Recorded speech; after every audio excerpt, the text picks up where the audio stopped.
Welcome to Retro Scale Modelling. This is part 4 of AIrfix's Heinkel HE111 H-6, scale 1 to 72, and it's the Motorhead 40th Anniversary Edition kit.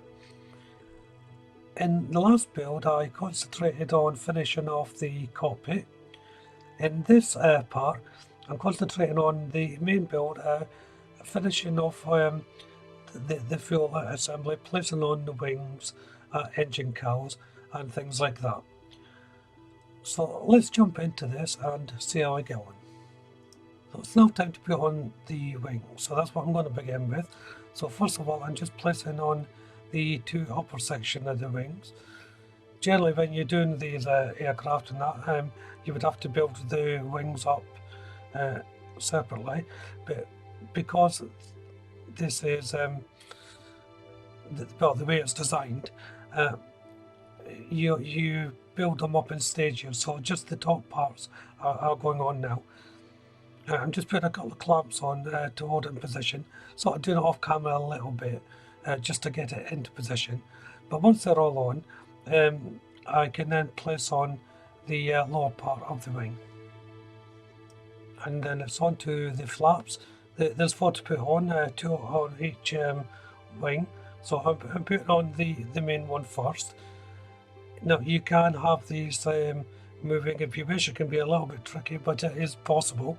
I'm having them in a fixed position, and it's always wise when you're putting on the flap just to turn it over to your opposite side and make sure the brackets are still lined up, because sometimes they can be slightly off. So now I'm going on to the rear wings. Now again, with the flaps you can have these moving if you wish, but once more it can be tricky, and the reason why it's tricky is for the cement placement. There's only tiny little contact points where the two main halves sit. So if you put the flap in first, as you can see there, it just flips in on the hinge, and that's the only real contact points you want to glue if you want them moving. And then the top part of the wing goes on to close it all in.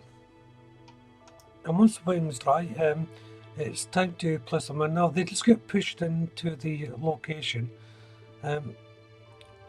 It's quite firm, that's why I've taken it off camera, just to really push them in. Now on each wing, you see the guiding bar. One, it doesn't overlap each other, it goes in beside each other. So when you place these wings in, you have to make sure that the guiding bar is hard against the plastic, or you'll never get both wings in. So it can be a little bit difficult if you haven't done that sort of thing before, but the fit is very tight. But as you can see, the rudder for the tail went on no problem. That was a simple case of just pushing it on to fit. The mechanism levers to move the rudder are quite tricky. There's a little hole inside that the one part threads through, and then it butts up against another lever or arm onto the opposite side.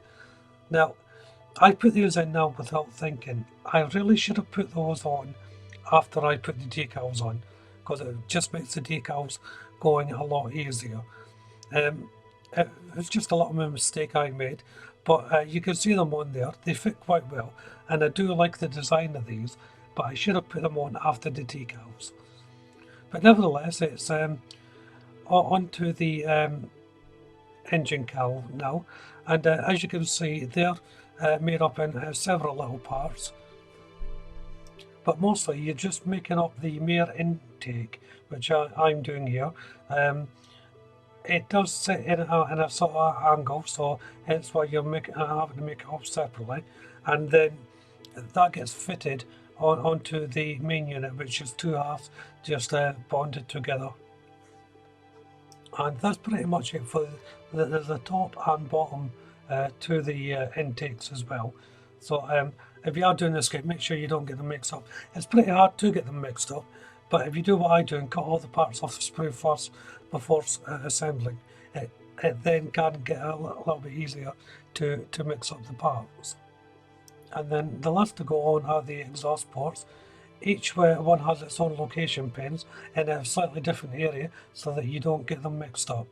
So once that's all done, it's just time to give it a quick sanding down to get rid of any seam lines. The air intake grille is FX56 metallic grey by Tamiya, just to give it again that contrast colour. I suppose you can paint it black, you don't really notice it anyway. And I'm just painting it around the area where the metallic grey went, and I'm using my own paint mix here, so it's Revol Aquacolor, 10% 91 steel and 90% 07 black gloss. Now this makes a good metal black if you ever need a metal black colour. Now the reason why I'm painting these now is because it's easier to get into the lines that meet up with the metallic grey colour before I actually place the unit on. I'm using Tamiya's XF84 dark iron for the exhaust ports. Again, there's an argument that can be made that these should be in a rusty sort of colour. I've gone through this before, and it all depends on how you feel and what you're happy with. Always do that, unless you really are trying to go 100% accurate, but for me, it doesn't matter so much. So now I'm placing the cowls on, and as you can see, they just slot in to the area on the wing. Now, each one will only go in a certain way, so just try fit them first to make sure you know which one is going where. And as I'm fitting these, this is where I'll bring the video to an end. It's quite a nice place to stop.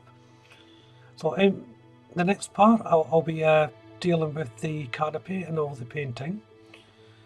If you haven't done so already, why don't you check out the channel for the rest of my builds?